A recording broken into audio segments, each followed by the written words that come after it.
Hello everybody, sorry about that slight delay. It's great to see so many of you here and to welcome you to London and to the London School of Economics. My name is Richard Davies. I'm a professor in the School of Public Policy, and tonight we're going to be discussing alternatives to capitalism. You've come along, I'm sure, because you know about the LSE and you probably know something about my guests. So I'll let you go through their biographies in detail online, but to my left I have Ryan Shorthouse, who is a centre-right, I would say, thinker, founder of Bright Blue. On my right I have Grace Blakeley, who is the author of Vulture Capitalism, amongst a book also on the financial crash and a book on the coronavirus economics. And to my far right I have Abby Innes, who is the author of Late Soviet Britain, Why Materialist Utopias Fail. Both Grace and Abby will be on hand after the event to sign copies of their book. And Ryan hasn't got copies of a book to sell, but he has got a great report, well, a 350-page report. I can't say I've read the whole of it. I presume some of it's great, coming out tomorrow, which he can tell us about. What we're planning to do is to keep this as discursive as possible and to get as many questions from you guys as possible. This is a huge question. If you look across the world, clearly people are hugely dissatisfied with the way capitalism is working for them, their families and their communities. So what I've asked the panel to do, and we'll keep it simple, Ryan, let's just start with you and run across to the right, is just to come out and set out their stall. Just tell us, what do you think needs changing? In 2 to 3 minutes, if you will. And after that, we'll dig into the problems they've identified, maybe some of the solutions, and hopefully a route forward before opening it up to you guys. So, without further ado, Ryan. Well, you won't be surprised that I'm here perhaps to defend capitalism. But I would say that capitalism is not perfect, but it's the best damn socio-economic model that we have. It gives the investment and incentives to create technologies, scale businesses, and fund public services and redistribution.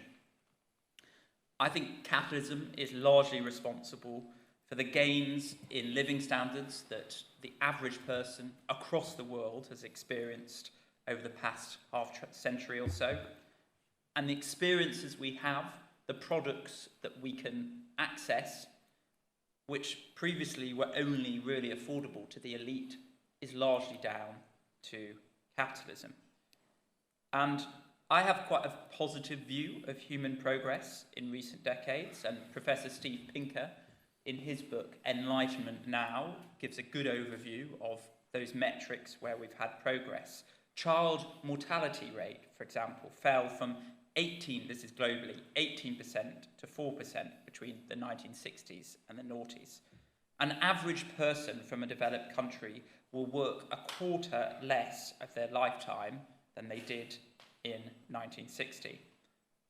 A woman today will spend less time on domestic chores than she did many decades ago, much more time working and spending time with her children.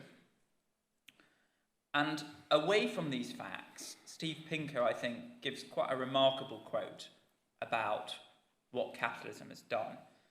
And he said, just over a century ago, small children stood on boxes to tend dangerous machinery in mills, mines and canneries, breathing air thick with cotton or coal dust, kept awake by splashes of cold water on their faces, collapsing into sleep after exhaustion, still with very little food in their mouths. So, all the doom-mongering that we hear in the media, I think we need to put in perspective. But that's not me defending the status quo. And it's not me saying that capitalism alone is responsible for the progress that we've experienced. Indeed, I'm not an advocate of free markets. The state always has a role to play. Indeed, there is no such thing as a free market, as Ha-Joon Chang, the academic, has talked about. For example, all markets have some kind of state regulation.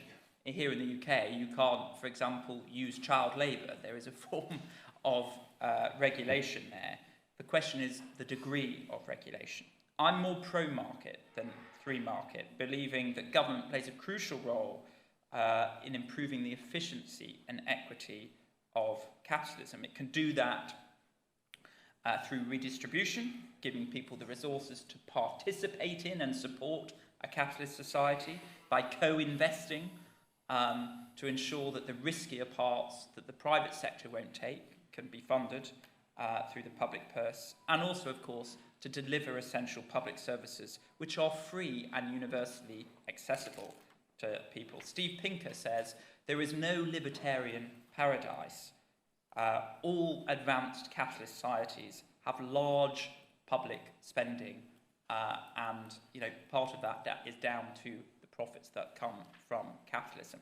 So I'm very much a believer in a social market economy, what the Germans called ordoliberalism in the post-war period. But I'm conscious of time, so final 3 points on how we can improve, not replace, our capitalist system.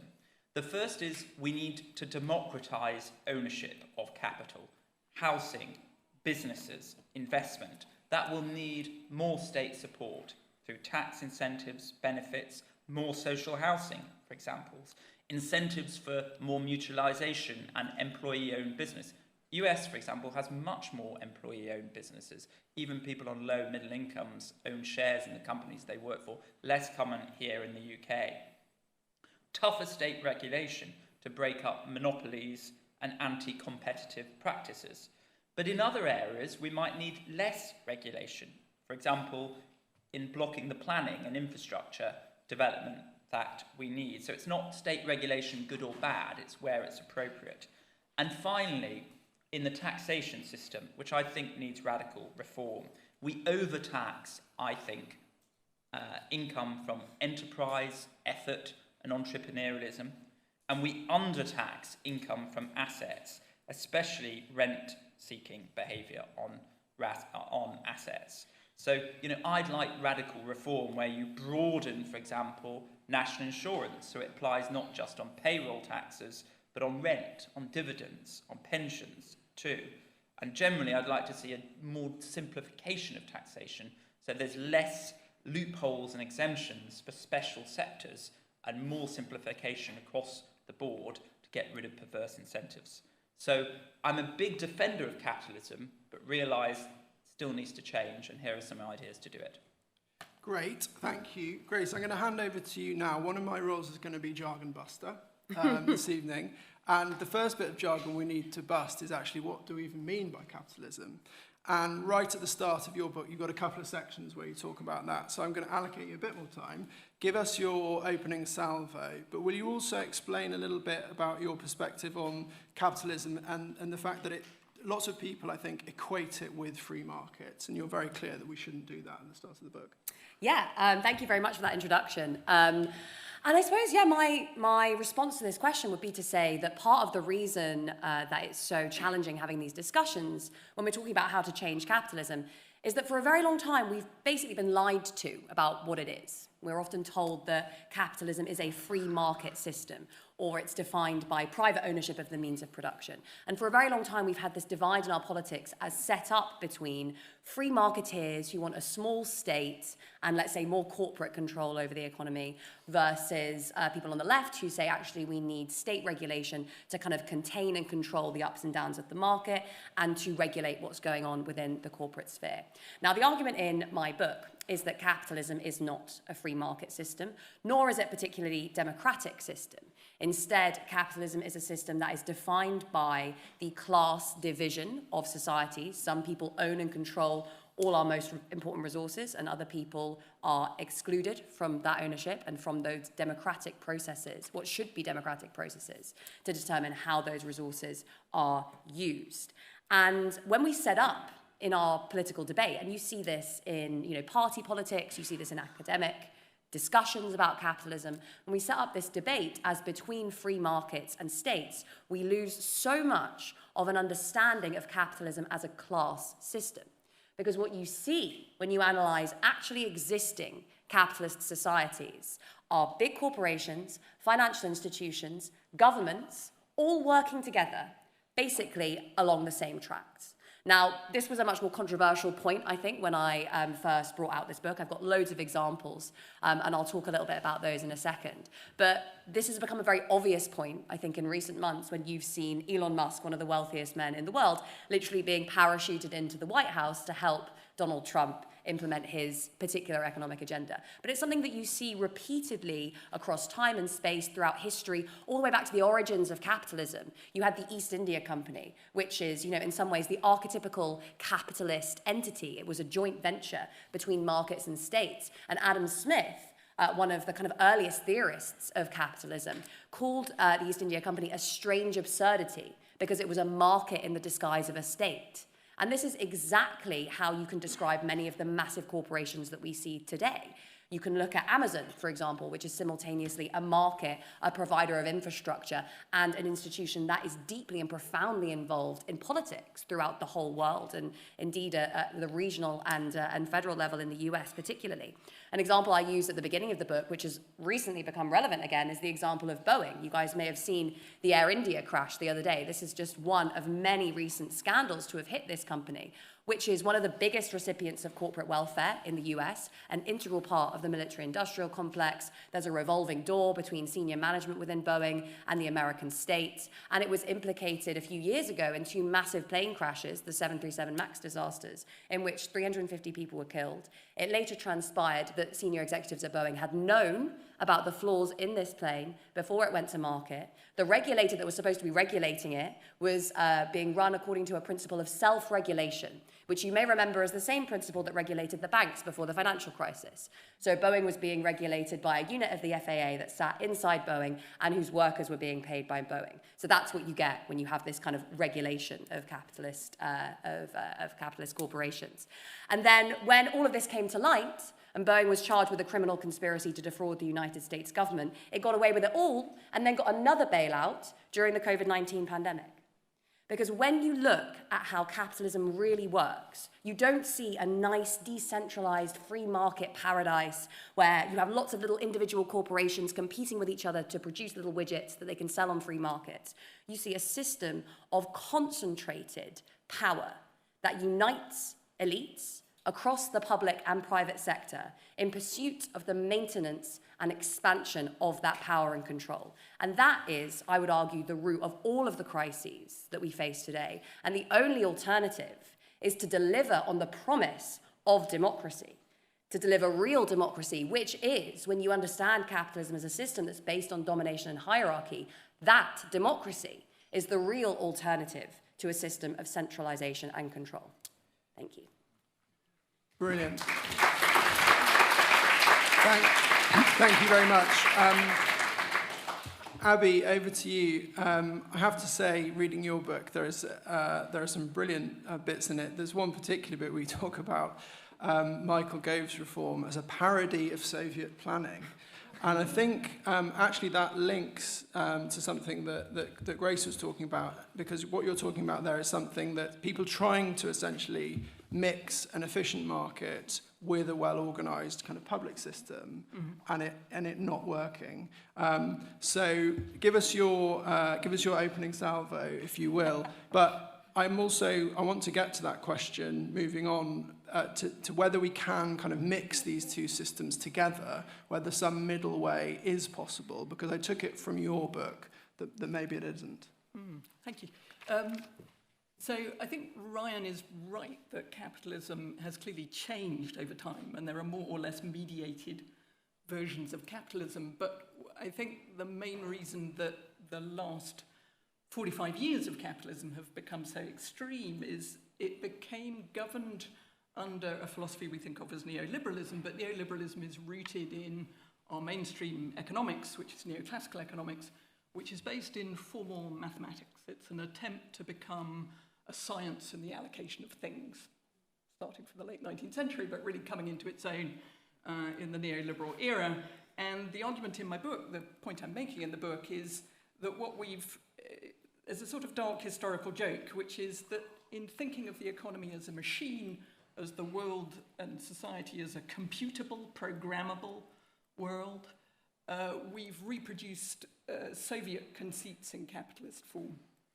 So the idea that you can make a science of the perfect allocation of things using the price mechanism and rational individuals is, if you like, the photographic negative of the Stalinist idea that you can have a perfect central plan, perfect allocative efficiency, using the whole production regime put onto the planning table and written out. And we've been trying to sort of disappear a lot of the really difficult aspects of the production regime and theorize about incentives and frameworks and models and forecasts and so on. But it's basically the same metaphysics, which is that we live in a machine world and we can make that world knowable, we can make it scientific. And because it's based in mathematics and formal reasoning from logic, it thinks in 2 dimensions rather than 3 dimensions. It thinks in logical time, not historical time, and it's consequently incredibly naive about the historical evolution of capitalist institutions, firms, finance. It can't see it, literally. Things that you can't make to conform with the models get sort of written out of the theorizing and consequently of the policy making, which leaves us in this very peculiar situation. The point I want to make, I want to add a spanner to the works in this discussion, which is the planet. So the point I want to make is that capitalism has changed over the centuries, but it is ecologically blind. Neoclassical economics is a mathematical attempt to make economics scientific. It's incredibly bad. It thinks of the world as sociologically flat. It's very bad at reading social evolution, and it's absolutely hopeless at understanding ecological breakdown, which is where we are. So I want to assert the Herman Daly point, which is the economy is a wholly owned subsidiary of nature. And until we have an economics and a form of organization that it conforms to that reality, our situation will only become increasingly precarious. How would I change it? I would change it by moving from machine models of the economy to ecosystem models of the economy, ecosystem thinking about the economy, and that instead of thinking about efficiency and optimality in a machine world, which doesn't exist, has never existed, the world is always becoming something else. We're imaginative, so we're always making the world something else. We need to change our priors, and those priors need to be about resilience, adaptability, the capacity to read the horizon, and the ability to include everybody in decision-making so that we can make ourselves resilient while we regenerate nature. We have a highly complex set of tasks ahead of us. They are absolutely impossible to solve if we stick with the models that we have. Thank you. Okay, I'm going to go around again. Thank you. And what I'd like to try and get to do before we open it up to the audience is to try and work out some things we potentially agree on, and then to work out what we really disagree on, and think about a route forward. So one thing from reading all of your work, and I'm going to put it to you, I'll ask you again to go first, Ryan, is the problem of market power and the problem of large corporations that are able to influence everything from regulation to the political sphere. And I don't think that anybody, and certainly nobody on this panel, has written that that is a good thing. So is, Ryan, first question is to you, is that one of the top things you would tackle? And then I'm going to put it to the others. If tackled, would that be enough to soothe some of their concerns about current capitalism? Yes, I think I agree that there is too much dominance by very big corporates. However, where I disagree with Grace is that somehow democratic and corporate power have become the same thing, when actually we know that democratic power often overrides corporate power, quite rightly. So the government, again, this idea that we've been living in a neoliberal world since the 1980s, I disagree. There was a rise in the minimum wage, which many corporates disagreed with. There has been a recent increase in employers' national insurance, which lots of corporates, the CBI, the British Chambers of Commerce, disagreed with. So the point is that democratic power can override corporate power, and quite rightly.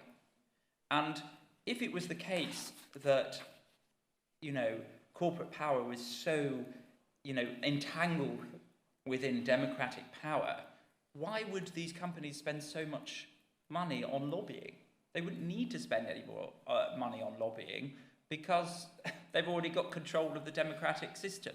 So I agree that we need to break up monopolies. I agree that we need to, for example, in the tech world and social media, the evidence now on the harms that tech particularly is doing to children, smartphones and social media, I think is quite compelling. So there needs to be action on that from government.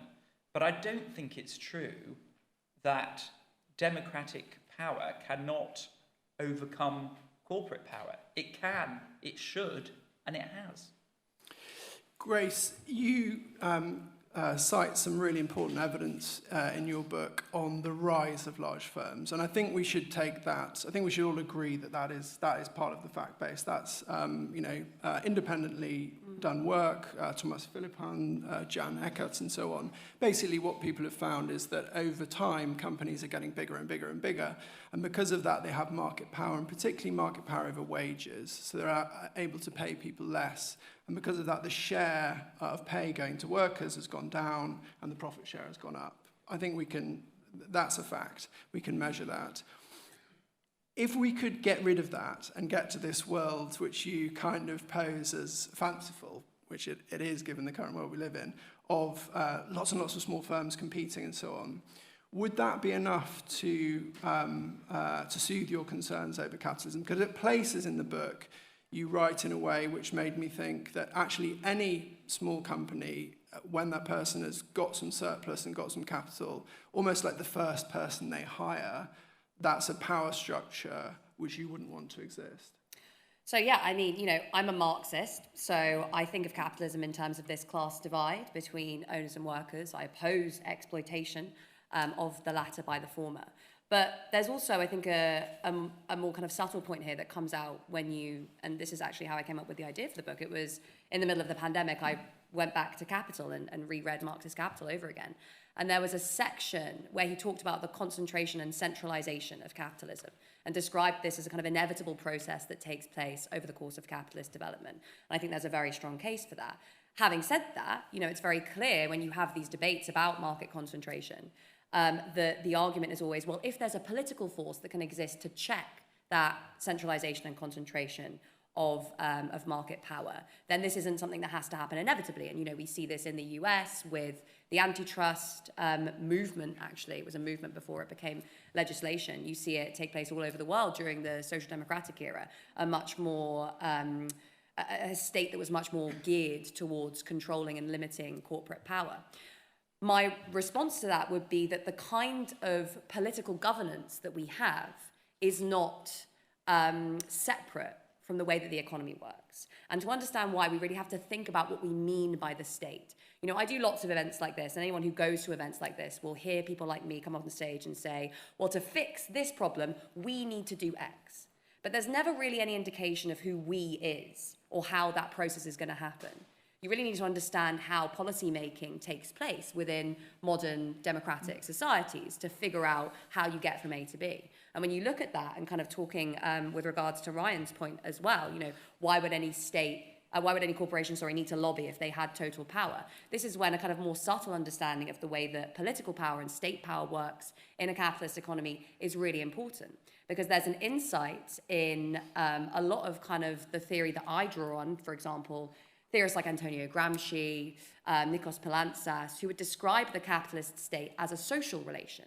What does that mean? It really means that outcomes within the state reflect the balance of class power within society. So it's not the case that the state is just a thing that corporations kind of pick up and use to do what they want to do. Equally, it's also the case that it's not a thing that any technocratic elite or any political party can just pick up and use to do what it wants to do. It is an intricate set of social relationships, and the balance of power between the groups that operate within the state reflects much wider social forces. So why is it the case that, for example, despite the fact that we all know that climate breakdown is a disaster waiting to happen, we still have energy policy, climate policy that is largely oriented in maintaining a fossil fuel economy? Well, it's because companies like, for example, ExxonMobil have an extraordinary amount of leverage within particularly the American state, but also in states around the world. That isn't automatic. They spend a lot of time and energy not just lobbying politicians directly, but also disseminating thought leadership, advertising campaigns. You know, ExxonMobil knew about the greenhouse effect as far back as the 1970s. And what it did was take funding from its climate research team and put that funding into spreading skepticism about climate breakdown. It didn't say climate breakdown isn't happening. It said there's mixed scientific evidence, and then sponsored a load of think tanks to spread this and to spread it within Congress and to make sure that any attempts to kind of curb greenhouse gas emissions didn't end up happening. So you see this kind of complex relationship between different social groups playing out within lots of different social institutions that are influencing policy. Now, the times when capitalism has been fairer, it hasn't been because our policymakers all suddenly realized that they needed to do things better and be nicer. It was because we had organized political and social movements that were able to force them to act in the public interest. Why do we have the welfare state? Why do we have the antitrust movement, right? It was because we had strong, powerful unions that were able to meet the power of corporations as they attempted to get their way within the state. The same with loads of other social movements that we've seen since then. In fact, I write in my book that this neoliberal shift that we had in the 1980s, you know, we're told that it was about free markets, right? That it was about shrinking the state and creating more space for markets. It had nothing to do with that. Neoliberalism was about rigorously reasserting class control in the context of what one sociologist has called a crisis of ungovernability. Workers were too powerful, unions were too strong, the peace movement was too powerful, the anti-apartheid movement was too powerful, and all of these movements were checking the power of capital, the power of politicians, the power of those at the top, and pushing back against their influence within all of these social institutions. And it created this crisis for this system that relies upon centralized, almost authoritarian control. And that's why we got neoliberalism, which was crushing the labor movement, crushing social movements. It's why today, in the wake of, you know, all these crises, we have these rigorous, rigid laws against protest, trying to keep everyone in their place. You know, this is how state power works under capitalism. And if we want to change it, it's not just enough to say, we need to do this, we need to influence this policy. We need to build movements that can make politicians just as scared of ordinary people as they are of big corporations.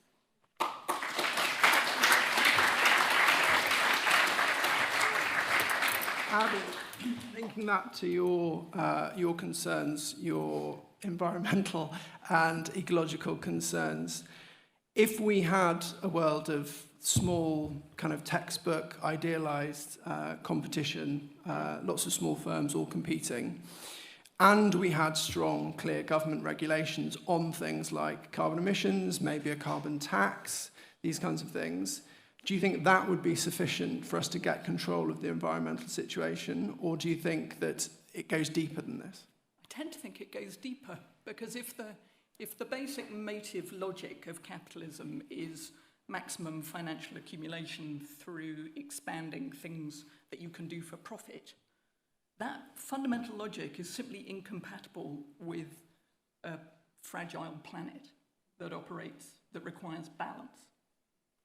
So I think we do have to change the logic a bit more fundamentally. And I mean, we could talk about why the logic has become so extreme, and I think there is reaction and politics, but I also think there's cock-up in the story of why the economy is as bad as it is, in the sense that mainstream economics and the Treasury is trained in a form of economics that, in principle, sees companies as productive stewards of the economy and financial intermediaries as those most able to organize the efficient allocation of capital. And having tried to organize the regulatory world as if that was true and discovering it's not true, we end up with these incredible bureaucratic, brittle regulatory exoskeletons trying to mend the fact that that's not true. So we end up with the worst of both worlds. We end up with very extreme forms of capitalism and incredibly brittle bureaucratic states. It's fantastic. It's really quite an achievement, but I do think there's more cock-up than conspiracy in a lot of that. What do we need to do? I think we need to switch profit for purpose. So I think we need to make the corporate and financial duties, their articles of association, are primarily about a social or environmental purpose, the achievement of which allows you to make profit, but you subordinate profit to the achievement of that purpose, which in a way is what post-war companies used to do much more of, actually. It's what SMEs tend to do. If you think it's otherworldly, Britain has the highest, fastest growing group of so-called benefit corporations that do this.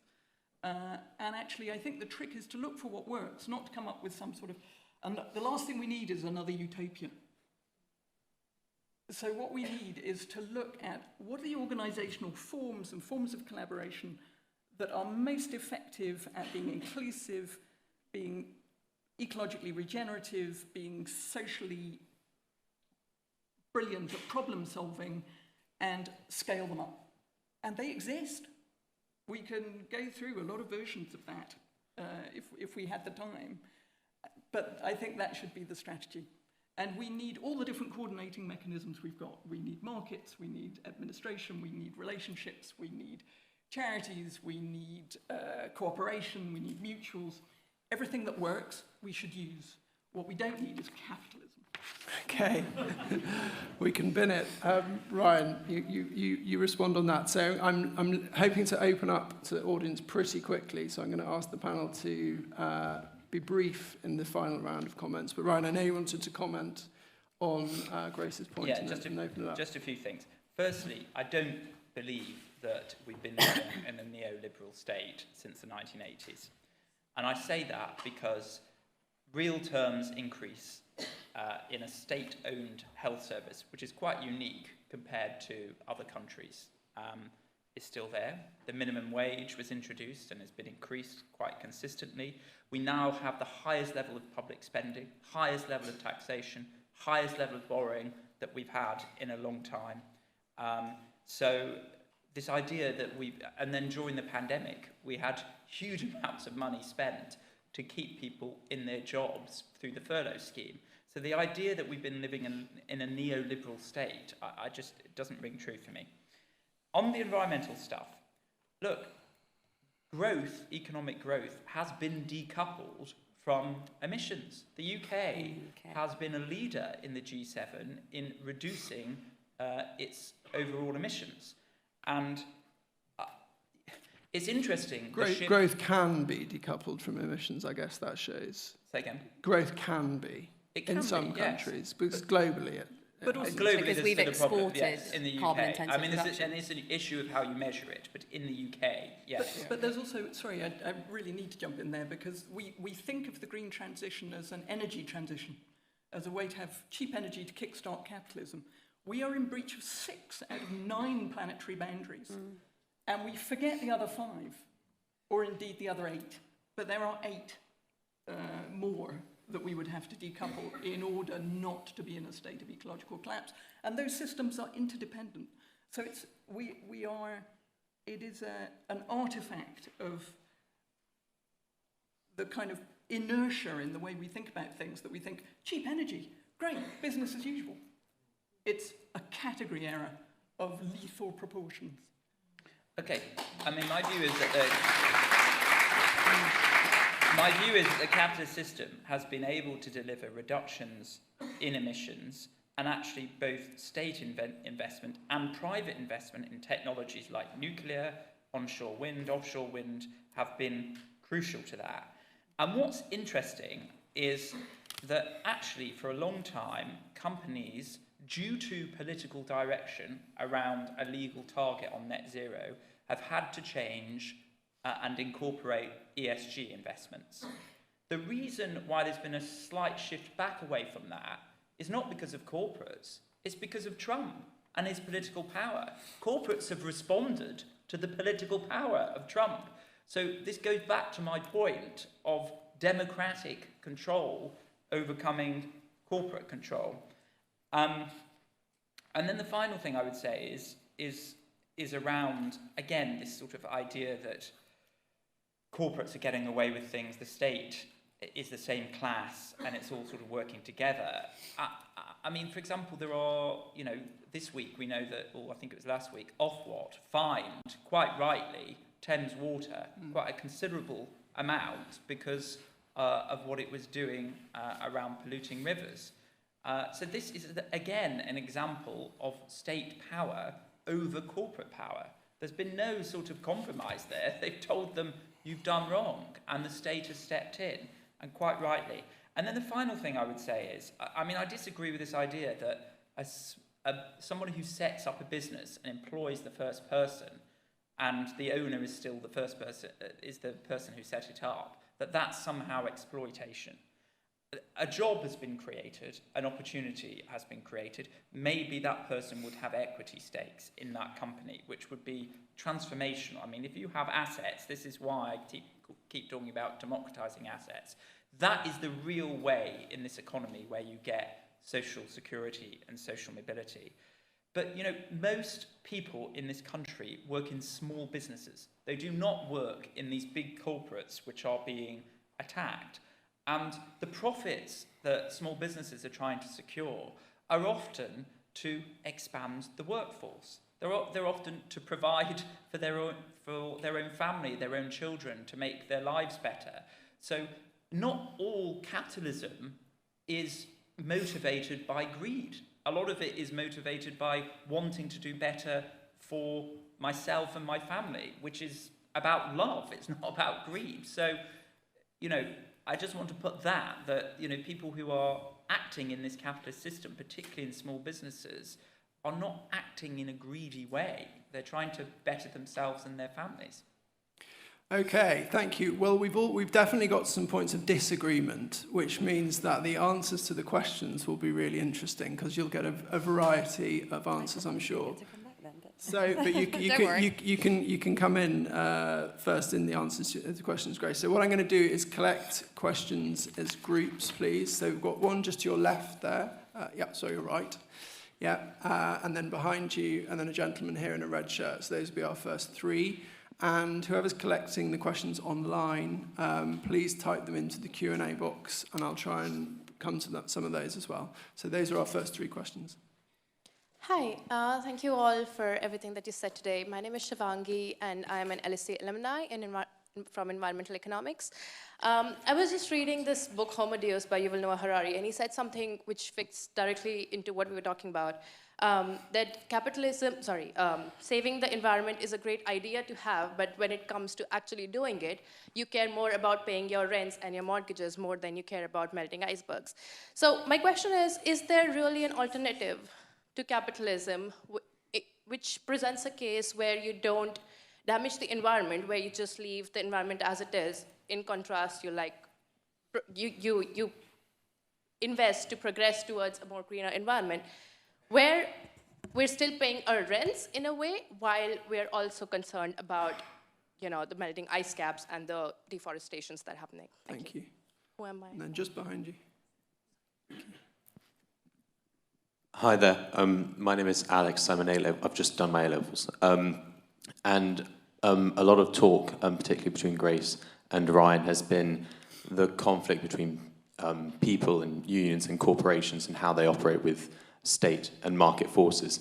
And my real question is, we've seen both extremes with union militancy in the 70s and backlash against that, and now we're seeing, as Grace has pointed out, corporate interference within the state.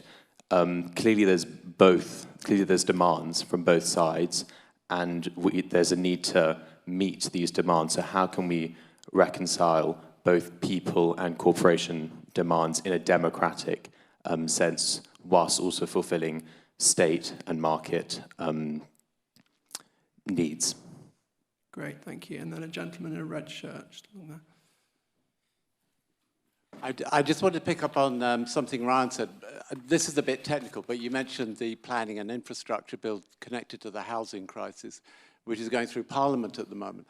And, you know, there is a big debate at the moment about bats and newts being responsible for the fact that we don't have houses and being what is leading to this real crisis in terms of housing. But this is very superficial, making these kind of sweeping statements, because actually if you go back to the Thatcher's era, about 90% of government spending on housing was actually spent building social houses Now it's almost nil, and in fact 90% of the money is now spent on housing benefits to pay private landlords.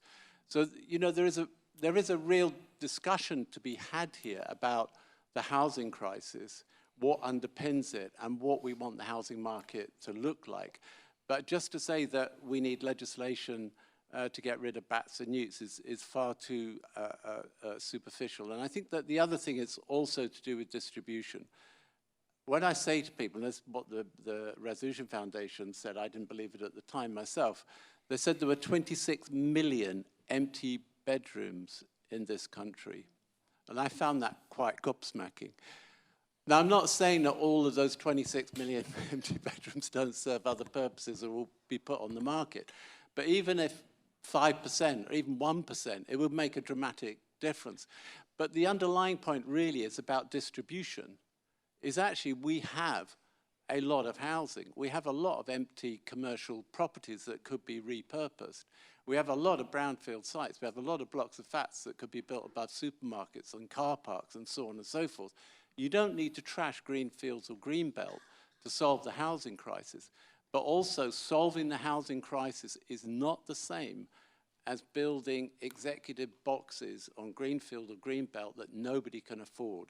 And even when you have to, like 20% have to be affordable housing, the housing associations turn around and say, but we don't have the money to pay for what you term affordable housing because it's not affordable.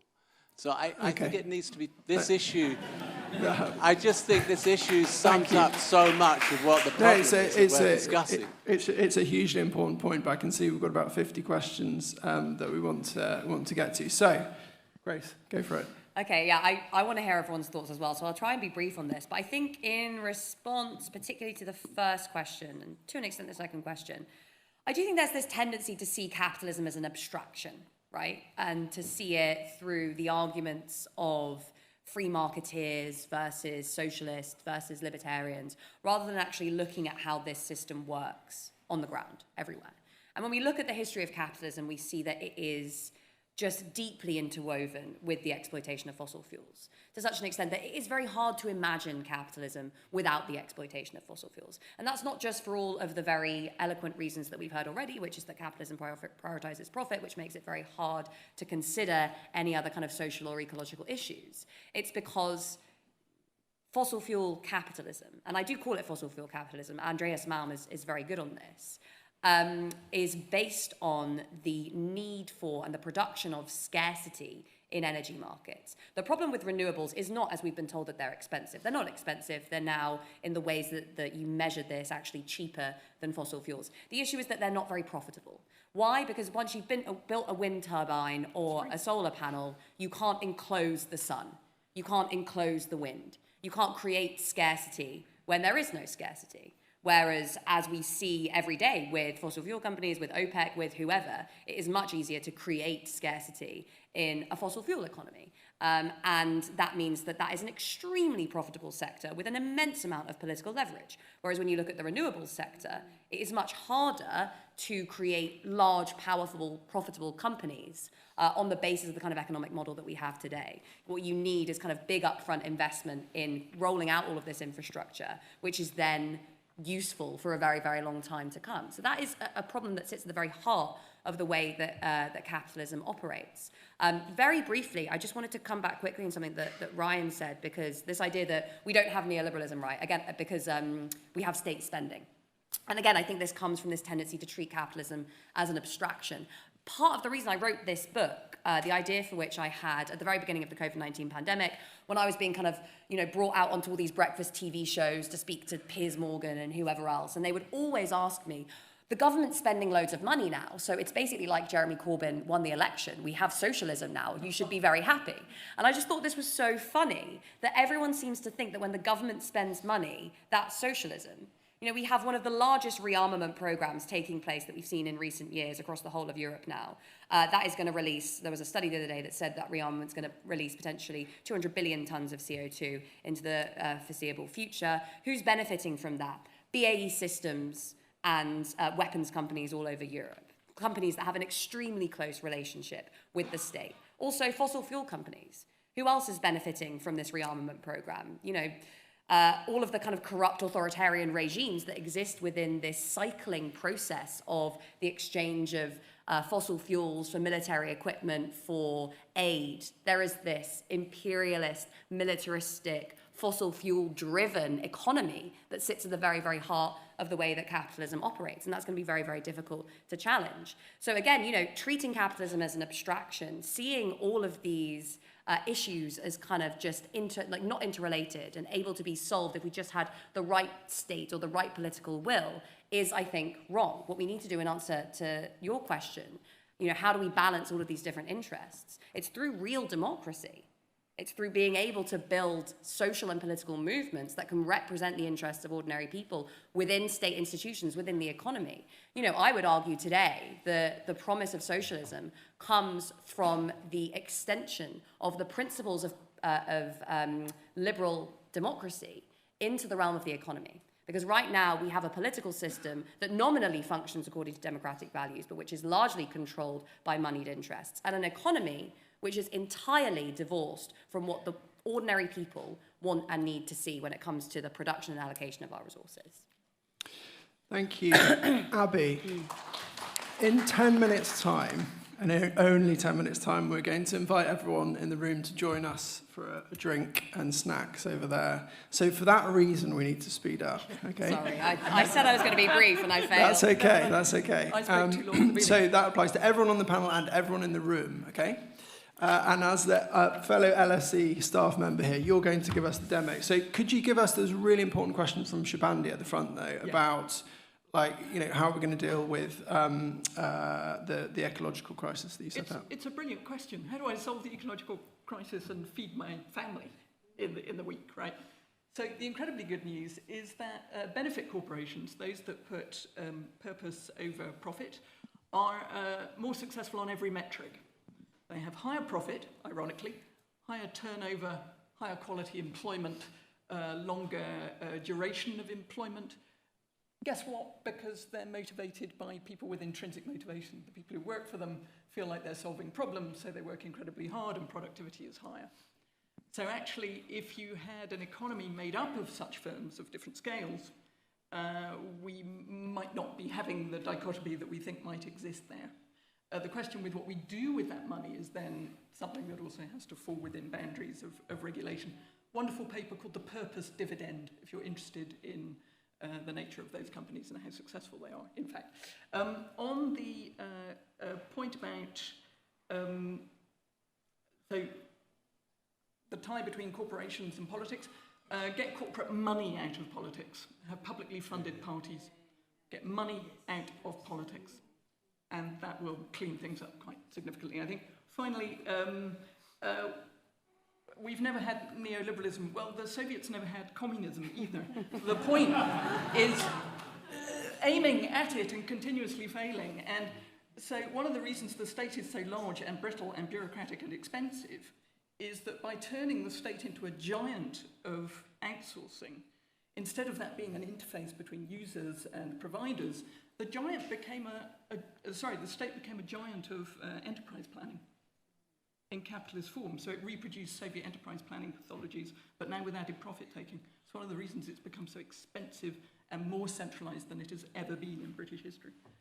Thank you. I'm going to go to a gentleman down here at the front next. Put your hands up if you'd like to ask a question. And sir, you're going to be our demonstrator in how to ask a brief question and not make a statement, okay? Actually, I'm going to tell you what is an alternative to capitalism. No, Please. not me. Yes. We're all ears. When I say me, a very wise man has already said that and given us an answer to that. Here it is.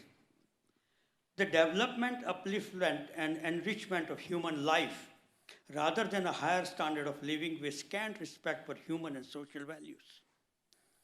Wealth and property should be held and utilized by individuals and businesses as trustees rather than as absolute owners. Mahatma Gandhi wrote a pamphlet and he called it The Principles of Trusteeship.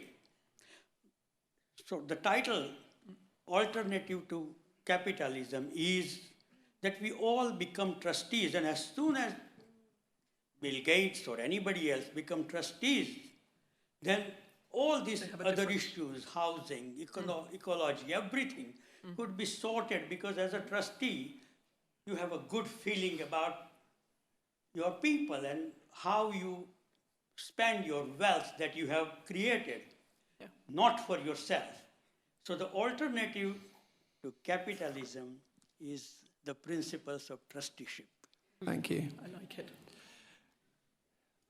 Okay, anyone else that has a question? Online, yeah. Where are they? Oh, thank you. Here I Sorry, am. I thought we were doing yeah. I think I'm going to ask 3 questions, one for Grace, one for Ryan, and one for Great. Ali. It's just, Saves me a job. they're very short questions. Can Grace clarify why anti-apartheid movement is antithetical to capitalism? First, the supposed rise of neoliberalism did not prevent the end of apartheid, nor are apartheid systems commonplace in OECD countries. There's one for Abby. Is the EU becoming a new Soviet Union? Okay. And then there was one for Ryan. Sorry, forgive me my disorganization here. Well, let's start with those. So, apartheid. Okay, there's a great book by Quinn Slobodian which looks at the deep links between the apartheid movement and neoliberal thinkers and economists in South Africa. And basically his argument was that capitalism relies upon the insulation of the economy from democratic pressure. And whilst many neoliberals believed that there would be mechanisms that could allow them to insulate economic rules from populist pressure, some of them thought that they needed to go a step further and either advocate authoritarianism, as you saw in Chile with Pinochet, one of the earliest neoliberals, or advocate the kind of seizure or maintenance of power by a very small group, generally of kind of propertied interests, that could be trusted to respect the principles of the market. And this was something that was argued by several neoliberal thinkers. You can read about it in Quinn Slobodian's book, which is called, I can't remember, but just Google it. The Hayek's Bastards is the most recent one. The one he talks about apartheid. It might be Globalists that he talks about apartheid, yeah. But both of them are very good books. And I think there's a more general argument here as well, very briefly. In the book, when I talked about that point I mentioned about anti-apartheid movements, it was referencing the work of a French sociologist called Grégoire Chamayou, and his book, The Ungovernable Society, was basically explaining the neoliberal turn as a kind of a crisis of ungovernability in capitalist societies that rest on centralized authority and control. The idea being that this is, we live in these kind of very rigid hierarchical systems where obedience is an incredibly important currency. Workers have to obey bosses. They can't get too confident and start organizing. Debtors have to agree to pay creditors. If we all suddenly decided we're going to stop paying our debts or our rent, the whole system would collapse. And equally, citizens have to be forced, in some senses, to obey governments, which are, again, as we've seen, kind of very much aligned with the interests of corporations. And when you get these moments of crisis, when the obedience that kind of glues the system together starts to fracture, that's when you start to see panic. It's when you start to see the veil removed and the authoritarianism that underpins this system is exposed. It's what you're seeing in LA right now. It's what you saw after the financial crisis. It's in a big sense why we got austerity. It's what you saw in the 1970s. And the response to that authoritarianism that is always revealed as soon as anyone steps forward to try and challenge this deeply corrupt and unjust system. The only response to that is when we start getting organized and demanding change, not simply saying there'll be a technocratic fix here and a regulatory change there, but saying if anything within this society is going to change, we have to all agree to stop obeying unjust rules, to stop obeying authoritarian leaders, and to actually begin to remake our societies together ourselves. Thank you. Abby, does your thesis, does your analysis here for Britain apply to the EU? No, because the EU is... So Britain is an extreme case, right? We're an extremely neoliberal state. Or we made to be more precise, we made an extreme effort towards neoliberalism and are suffering the consequences. That effort was less extreme across many European states, and so there are varieties of capitalism within Europe. And Europe is not, Europe is an attempt to coordinate, to gain mutual advantage across a diverse range of European countries. And it's certainly not socialist, and it's certainly not aiming at communism. So I'm confident at this point that it is not a new Soviet Union. So your point about Gandhi's trust model, I think what would be amazing is to have a spectrum of new forms of social enterprise. You could have lots of different kinds, but one of the most effective would be exactly that, would be where you can't, where ownership is shared but can never be dispersed, so profit is never dispersed. It's always reinvested back into the enterprise, always, always, always. And it's a very interesting model because it means it's like putting the plug back in the bath in terms of what it can then manage. Great, thank you. Online, we had a question for Ryan. Then we'll have time for 2 more questions. There's a lady right at the back who's had a hand up for a long time, and then just in front of her, a gentleman nodding. You, yeah. So for Ryan. The UK purchases phones. There's child labor in Africa, just as you have just described.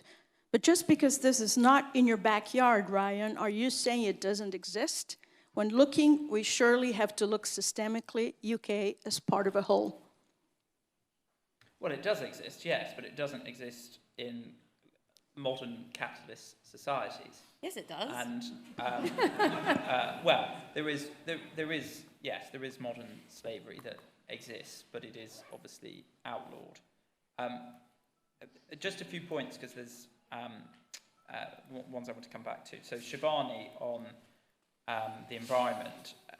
I mean, there's general consensus that the public want to go towards net zero emissions, which I fully support, and the evidence is very clear that we should do that environmentally and economically. But as we move to a transition period now where it's a little bit more invasive in terms of the way we heat our homes, the way we travel, the way we eat, it's going to become more costly and impractical for people. So we need to think about remedial policies, particularly for people on low to middle incomes. But capitalism provides an answer here for the investment that is needed for new green technologies. And by the way, in the committee Climate Change's pathways to getting to net zero, there is a space for unknown technologies to make sure that we achieve that. So, capitalism has been very good with state support in achieving things like carbon capture, heat pumps, and nuclear fusion, all of those sorts of things. On Alex's point around reconciling unions and corporates, I think that's a really good point, and there has to be a balance. Of course, there has to be a balance. If corporates just have too many gig economy jobs, too many zero-hour jobs, don't provide enough security, that's worrying. But equally, if the rights are too stringent, then employers won't take a risk on hiring people.